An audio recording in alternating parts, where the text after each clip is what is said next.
If this is a small taste of what's in store for the future, then I'm on board with the prospect of ultra-thin phones. Samsung's the first out of the gate with the Galaxy S25 Edge, an unbelievably thin phone at 5.8mm that can only be appreciated seeing it in person. Not surprisingly, it has me captivated because this slim phone is rich in features that make it a worthy best phone contender, including a 200-megapixel main camera, 6.7-inch OLED display, and Snapdragon 8 Elite chip. But at the same time, I am torn because at $1,099 it's intruding on Galaxy S25 Ultra territory, so I'm left wondering if the trade-offs with the Galaxy S25 Edge are worth it. This is only the start, so it will be interesting to see how other phone makers respond to this trend. In my Galaxy S25 Edge hands-on review, I'll tell you what features stand out to me the most and whether or not its thin construction is enough to pull me away from today's flagship models. Does a thin construction warrant a hefty price point? This is the argument at the heart of Galaxy S25 Edge, which starts at $1,099 for the base model with 256GB of storage, or you can upgrade to 512GB of storage for $1,219. This phone doesn't come cheap at all and will make anyone really think twice about its value, but I can say if it's worth the high price until we have put this device through its paces. The Galaxy S25 Edge is $100 more than S25 Plus and $200 less than S25 Ultra. You get 3 color options to choose from: Titanium Silver, Titanium Jet Black, and Titanium Icy Blue. Out of the 3, Titanium Icy Blue certainly stands out the most for its piercing color, but it won't matter as much if you intend on putting a case over it. The Galaxy S25 Edge pre-orders are available right now, with Samsung sweetening the deal by taking on a $50 credit and upgrading you to the 512GB model at no additional charge. It will be widely available starting on May 23 from Samsung and other carriers nationwide. I've been using the Galaxy Z Fold 6 over 6 months now, and what's interesting is that it's actually just as thin as the Galaxy S25 Edge at 5.6mm, but that's when it's unfolded. When it's closed, however, the Galaxy Z Fold 6 measures at 12.1mm thick. Size-wise, it's definitely not as long or wide as other flagship models, making it slightly easier to use one-handed. Against the Galaxy S25 Ultra, which comes in 8.2mm, the Galaxy S25 Edge is roughly 31% thinner. I'm actually astounded most of by the weight difference between the two. The Galaxy S25 Ultra feels overweight at 7.69 ounces, whereas the Galaxy S25 Edge tips the scales at just 5.75 ounces. For a phone that's this thin and light, it still feels incredibly solid in the hand. That's due to its sturdy titanium frame and Gorilla Glass ceramic too covering the display. Even with its thinness, it doesn't feel fragile and still gets the same IP68 rating as the S25 Ultra. While all of this makes the Galaxy S25 Edge an engineering feat, I don't have the same reaction as other thin phones I have seen in my lifetime. Yes, it's the thinnest Galaxy S device ever, but it doesn't rival the feeling I got seeing the original Motorola Razr or when Apple introduced iPod Nano. The Galaxy S25 Edge features a 6.7-inch AMOLED display with QHD Plus resolution, which is actually the same as the Galaxy S25 Plus. It's a good size, complete with a skinny bezel all around the display and a small notch for its selfie camera.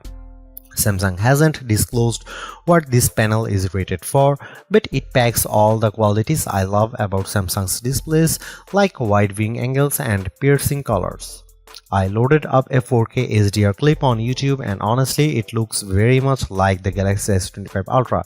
It also benefits from the same adaptive 120Hz refresh rate that makes animations and scrolling with the interface so buttery smooth. The true test will be how bright it gets, because the Galaxy S25 Ultra achieved a peak brightness of 1860 nits. Even if it doesn't quite reach the same level, it still looks great for what most people will use it for. Considering how much of a camera snob I can be, it's going to be tough convincing me that the Galaxy S25 Edge's dual camera setup is good enough.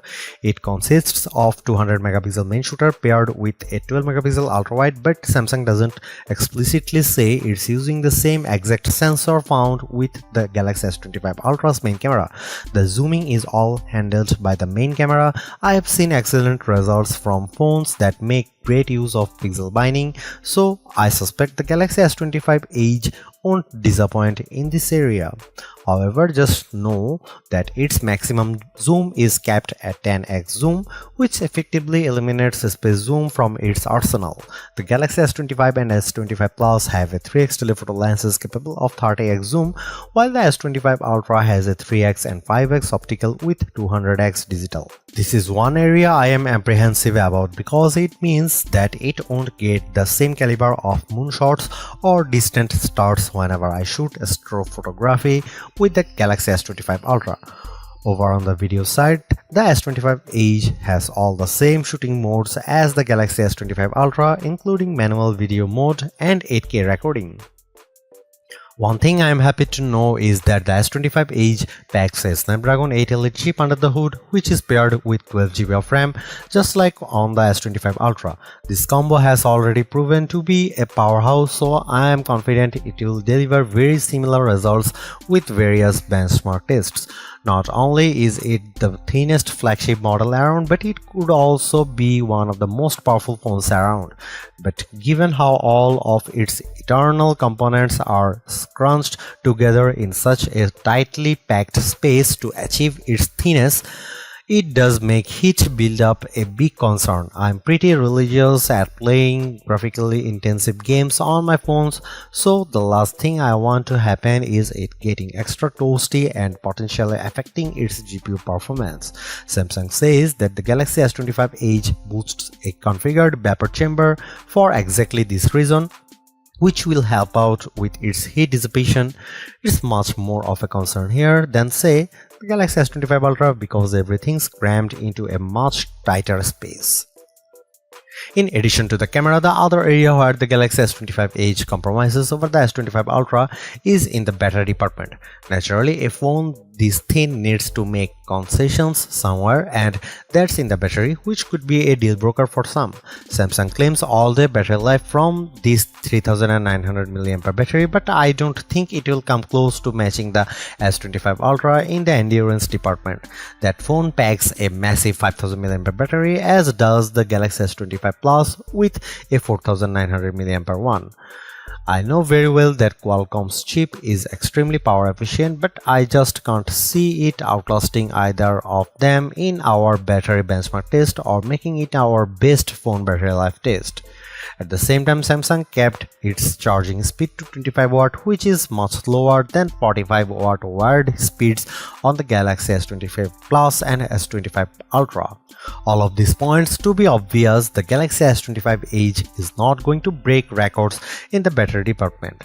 I know some people are fine with this just as long as the battery can last them a reasonable amount of time.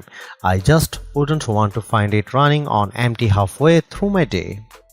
I honestly believe that the Galaxy S25 Edge is in a tough position mainly because of how it's priced and other compromises it makes in order to achieve its thinness at $1099. It's $200 more expensive than the similarly sized Galaxy S25 Plus and $200 less than the Galaxy S25 Ultra flagship.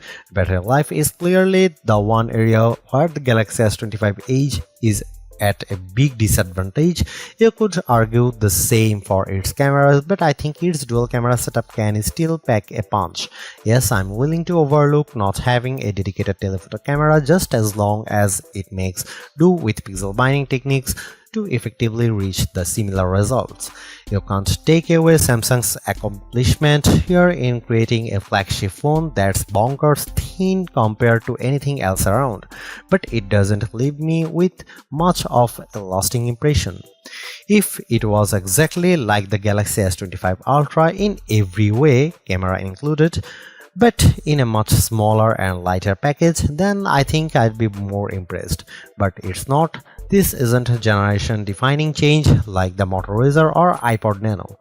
Then again, there's still chance the S25 Edge could sway my feelings once it's properly tested. Thanks for watching. See you in the next one.